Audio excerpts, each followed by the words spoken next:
Sahabat Kompas.com, masih ingat dengan kisah warga desa Sumbergeneng Tuban, Jawa Timur?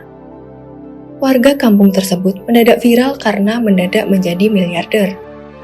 Kini sejumlah warga menyesal telah menjual tanahnya. Pasalnya, mereka tidak memiliki pekerjaan lagi. Perencana keuangan Melvin Mumpuni mengatakan, menjadi miliarder dadakan harus dibarengi dengan pengetahuan cara mengelola uang yang baik dan benar. Tanpa adanya pengetahuan dan perencanaan, menyebabkan seseorang tak dapat menahan nafsu lapar mata untuk membeli barang-barang konsumtif. Lantas, bagaimana mengelola keuangan yang tepat usai menjadi miliarder dadakan?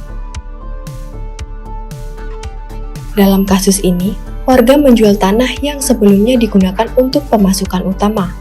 Maka, hal yang pertama perlu dilakukan adalah menyisihkan sebagian uang untuk membuat sumber pemasukan baru. Tujuannya agar pemasukan tidak berhenti yang menyebabkan keuangan menjadi tidak seimbang.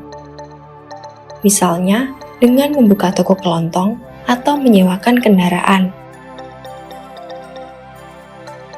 Dana darurat memiliki peran krusial dalam pengelolaan keuangan.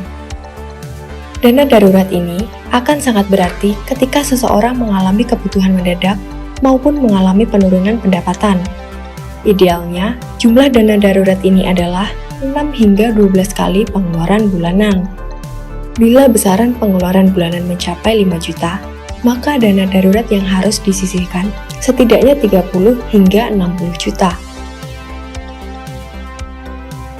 Sebelum terjun ke dunia investasi, maka sebaiknya kita mengenal dan paham akan investasi yang kita lakukan. Jangan sampai karena kurangnya literasi, membuat kita berinvestasi pada platform yang salah atau seperti pada kasus investasi bodong.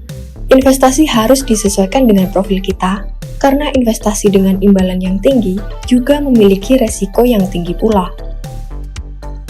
Tak melulu dengan saham, investasi dapat pula dilakukan dengan membeli emas batangan, karena harga emas selalu cenderung naik dalam jangka waktu tahun.